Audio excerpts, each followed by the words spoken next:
Hello friends, welcome to Kavita channel. आज ये जो हमारा टॉपिक है वो इनकम फ्रॉम अदर सोर्सेज, मतलब इनकम टैक्स एक्ट 1961 में 5 हेड्स होते हैं। Income from salary, income from house property, income from capital gain, income from business and profession and last आता है income from other sources. Income from other sources नाम से समझ में आ रहा है, अदर सोर्सेज जो ऊपर के 4 हेड्स में नहीं आते वो इनकम फ्रॉम अदर सोर्सेज में आते हैं।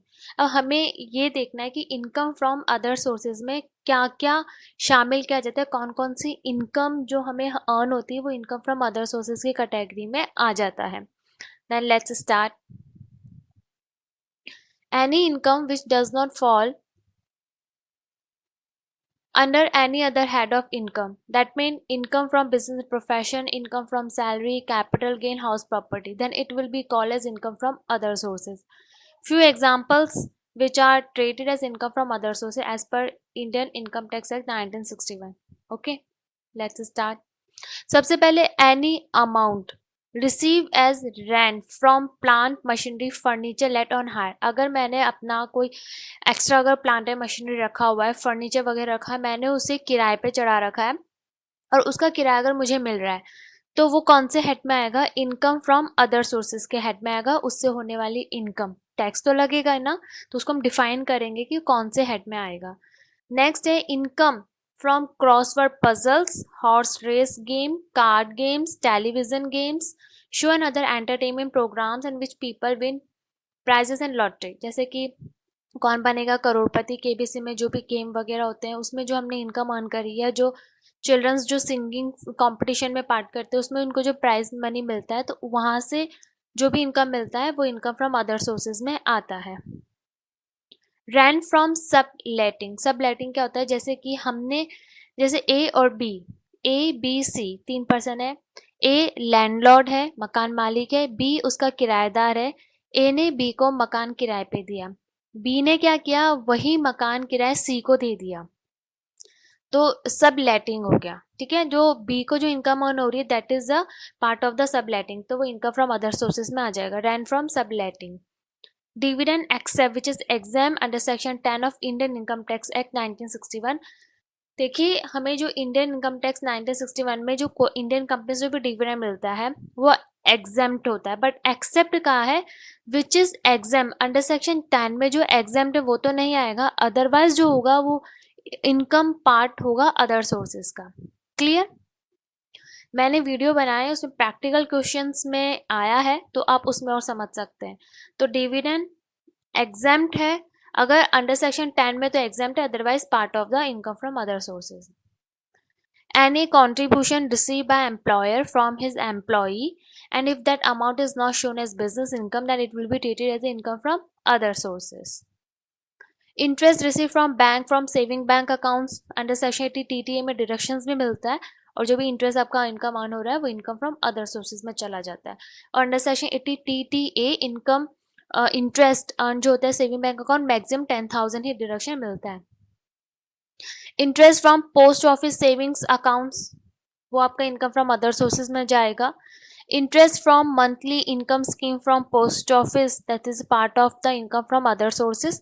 Interest from monthly income scheme from post office. Pension receive from life insurance corporation and LIC pension scheme. Interest from recurring deposit accounts from bank और पोस्ट ऑफिस, जो भी FD करवाते हैं, recurring deposit करवाते हैं, जो उससे मिलने वाला interest part of the other sources में आ जाएगा। इंटरेस्ट रिसीव फ्रॉम बैंक और फिक्स डिपॉजिट, हमने FD करवाई या रिकरिंग डिपॉजिट करवाया, इससे मिलने वाला interest income from other sources में आ जाएगा। Interest receive from bank on accounts other than saving bank accounts and fix deposit accounts. ठीक है, तो किसी भी तरह का हमने बैंक पे डिपॉजिट करा है, उससे मिलने वाला इंटरेस्ट है तो हमारा इनकम का पार्ट ना, बट PPF से मिलने वाला जो इंटरेस्ट होता है वो एग्जेम्प्ट होता है, वो टैक्सेबल नहीं होता। Interest receive against personal loan, interest receive from bonds debenture, तो interest receive from bonds, interest receive from debentures, interest receive against the personal loan, interest receive from bank deposit, फिर FD recurring deposit, तो ये सारे हमें income from other sources के head में आता है। Any amount received under Keyman insurance policy which is not taxable under the head of income from salary और income from business profession में नहीं आता, income from salary में भी नहीं आता, that is a Keyman insurance policy का जो भी amount आता है वो other sources में जाता है.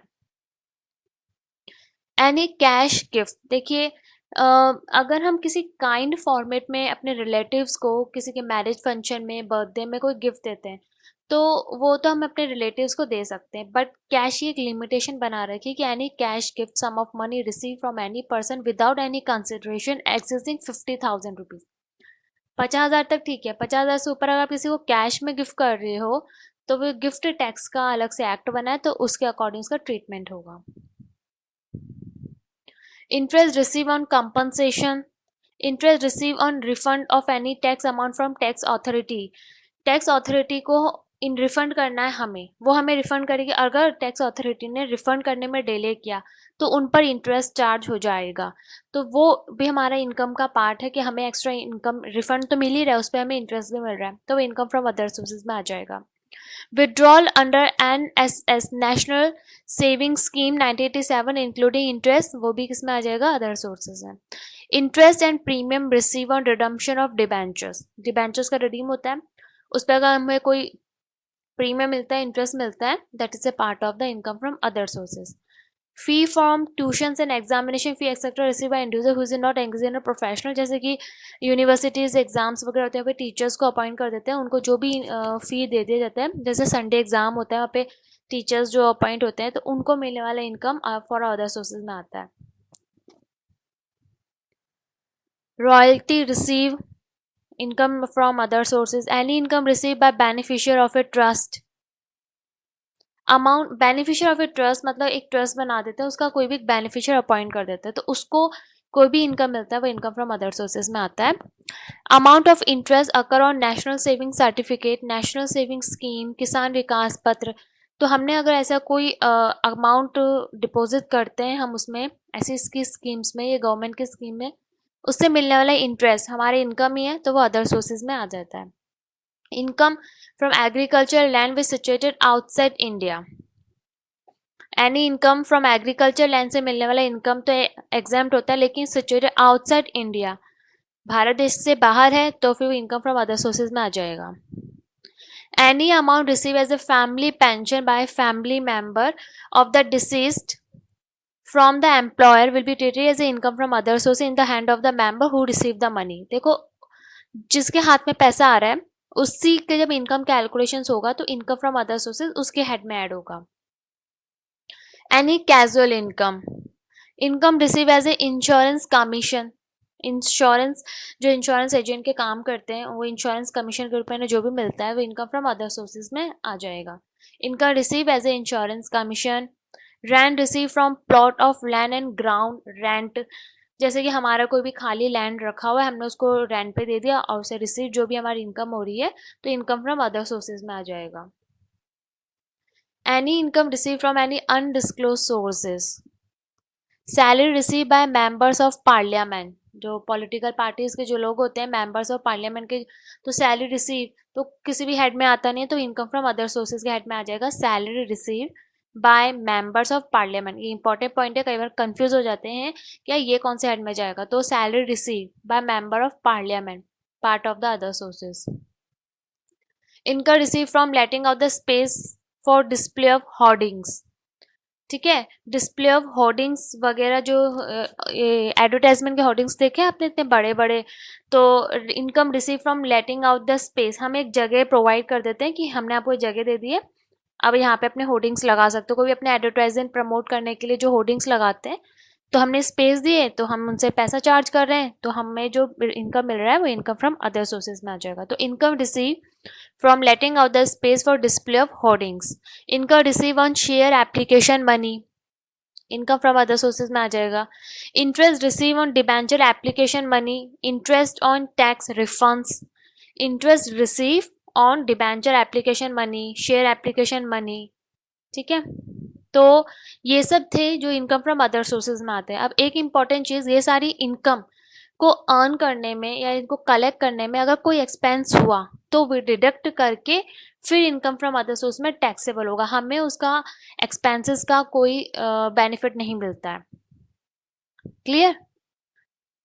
Permission permissible deduction against income from other sources, ठीक है। कुछ एग्जाम्पल्स हैं जिसका हमें परमिशन दिया है कि हाँ, अगर ये इनकम फ्रॉम अदर सोर्सेज के पार्ट है, अगर इससे रिलेटेड कोई एक्सपेंस हुआ तो हम आपको डिडक्शन के परमिशन देते हैं। तो following expenses are allow as deduction under Indian income tax act against the income from other sources. In case of income from letting out of furniture, machinery, plant, etc., then the following expenses will be allowed as deduction. कौन से? Any amount spend और repair and maintenance, plant and machinery, furniture का हमने कोई repair and maintenance का कोई खर्चा करवाया तो वो डिडक्शन आपको अलाउड है। Any amount paid as insurance premium against the risk of damages of machinery, plant and furniture, तो उसका भी हमें एक्सपेंस अलाउ है। एंड डेप्रिसिएशन का एक्सपेंस तो हमें अलाउ है। तो हमने पढ़ा था कि अगर हमने अपना प्लांट, मशीनरी, फर्नीचर, फिक्चर्स अगर किसी को रेंट पे दे रखा, उससे मिलने वाला income income from other source में आएगा, प्लस अगर हमें रिपेयर मेंटेनेंस, इंश्योरेंस और डेप्रिसिएशन का एक्सपेंस डिडक्ट करके आ जाएगा, ठीक है।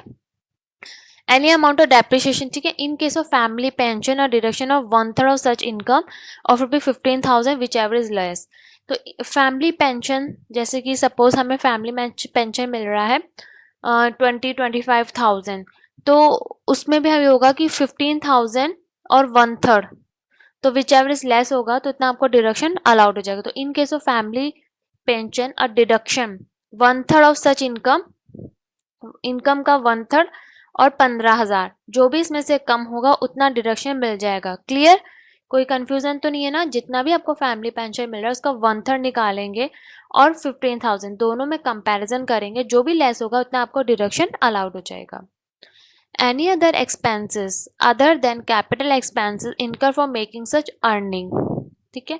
Any expenses allowance in connection with owning or maintaining the race horses, तो any expenses allowance in connection with owning or maintaining the horse horses, तो कोई भी expense होगा तो permissible of deduction। Expenses not to deducted from income from other sources, कि कुछ ऐसे expenses है फिर उसका आपको परमिशन नहीं मिलता। कौन से? Person expenses of the income tax पे, कोई आपके पर्सनल एक्सपेंसेस हैं, टैक्स पे कर रहे हो तो उसका आपको डिडक्शन नहीं मिला। आप कहोगे मैंने टैक्स पे किया है, मेरे खर्चा हुआ है, जैसे हम आईटीआर फाइलिंग करने के 500-600 रुपये जो भी देते हैं तो हम उसका आपको डिडक्शन नहीं मिलेगा। Any interest paid out India if no tax has been deducted at source, any interest paid outside India if no tax has been deducted at source, हमने क्या किया, किसी पर टीडीएस हमें डिडक्ट करना था लेकिन हमने किया नहीं, तो डिपार्टमेंट ने हमसे इंटरेस्ट चार्ज कर लिया, तो हमें उसका डिडक्शन नहीं मिलेगा क्योंकि हमारी फॉल्ट है। Any amount of salary paid outside India if no tax deducted at source, अगर हमने भारत देश से बाहर किसी को पेमेंट किया, टीडीएस डिडक्ट किए बिना ही हमने पे कर दिया, तो फिर जो चार्जेस पेनल्टी होगी उसका डिडक्शन नहीं मिलेगा। Any amount paid as well tax कोई पे कर रहे हो तो उसका कोई डिडक्शन नहीं दिया जाएगा। Any expenses exist 20,000 35,000 in case of transportation paid in cash, it's mean any expenses made accessing about limit, account पे चेक और demand draft. Any expense in connection with lottery, क्रॉसर, puzzles, card game, जैसे कि आप KBC खेलने गए, suppose आपको वहाँ पे स्टे करने का, ट्रांसपोर्टेशन का, ट्रैवलिंग का कुछ एक्सपेंस हो गया, तो जैसे आपने वहाँ से 10 लाख रुपीज़ अर्न किए तो 10 lakh rupees income from other sources में आ जाएगा। वैसे जब वो आपको देंगे तो आपको टैक्स काट के देंगे, ठीक है, टीडीएस काट के, फिर आपको जो आया वो इनकम फ्रॉम अदर सोर्सेज में आ जाएगा। फिर आप कहोगे कि भाई मैं वहाँ पे ट्रैवलिंग किया, वो सारे एक्सपेंसेस लेस करके फिर अदर सोर्सेज में डालो, तो नहीं, सारा जितना भी टीडीएस काट के मेन जो आएगा वो, अगर आपका पर्सनल एक्सपेंसेस डिडक्ट नहीं होगा, सिंपल से, ठीक है। Any expenses in connection with the lottery, crossword puzzles, card games and gambling etcetera, ठीक है। तो ये कुछ एक इलस्ट्रेशन मैंने बनाया है, फटाफट से देख लेते हैं। तो mister x details given below the for financial year 16-17 तो असेसमेंट ईयर 17-18, ठीक है। Interest receive from debentures income from other sources में आ जाएगा। Interest receive from taxable bonds income from other sources. Interest receive from public provident fund ये exempt है, ठीक है, ये एग्जाम्प्ट है। Dividend receive from mutual funds ये भी एग्जाम्प्ट है। हमने कहा था ना डिविडेंड जो मिलेगा वो अंडर सेक्शन 10 के अलावा मिलेगा तो आएगा अदरवाइज एग्जाम्प्ट है। Interest receive on fix deposit with bank income from other sources में आएगा। इनकर अकर इंटरेस्ट किसान विकास पत्र अदर सोर्सेज में आएगा। अगर इंटरेस्ट नेशनल सेविंग ये भी अदर सोर्सेज में आ जाएगा।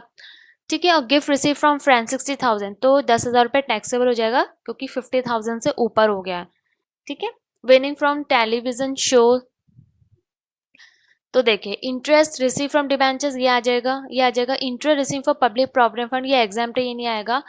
डिविडेंड फ्रॉम म्यूचुअल फंड ये भी एग्जाम्प्ट, ये भी नहीं आएगा। ठीक है। तो वो हमने कहा जो भी आपको डिविडेंड मिल रहा है इंडियन कंपनी से अंडर सेक्शन 10 में तो वो एग्जाम्प्ट है, अदरवाइज टैक्सेबल हो जाएगा। इंटरेस्ट रिसीव ऑन एफडी ये आ जाएगा। किसान विकास पत्र आ जाएगा। गिफ्ट रिसीव इफ अमाउंट देखो 50,000 तक अगर आपको कैश गिफ्ट मिलता है तो एग्जाम्प्ट है। ठीक है। 50,000 से ऊपर आपको मिल गया 60,000 तो आपका पूरा का पूरा इनकम फ्रॉम अदर सोर्सेज में आ जाएगा। ठीक है। ये बहुत इंपॉर्टेंट चीज़ है, इसे ध्यान रखना है। देखिए gift receive from A friend 60,000 50,000 तक मिलता तो ठीक, लेकिन 60,000 पूरा पूरा टैक्सेबल हो जाएगा। Then taxable income from other sources 2,24,000 तो since the gift receive during the year is more than 50,000 that is why to be include taxable income from other sources. Okay friends, then clear. Then thank you friends watching my this video. Then please don't forget to subscribe my this video. मुझे बहुत अच्छा लगता है आप मेरी videos देखते हैं, और अगर आपको पसंद आए तो आप मेरे लाइक कीजिएगा, मुझे मोटिवेशन मिलता है। तो मैं इस तरीके से कोई भी आपकी कोई भी प्रॉब्लम हो तो आप मुझे बता सकते हैं, मैं उससे रिलेटेड नोट्स बनाकर आपको एक्सप्लेन कर दूंगी। And take care, bye.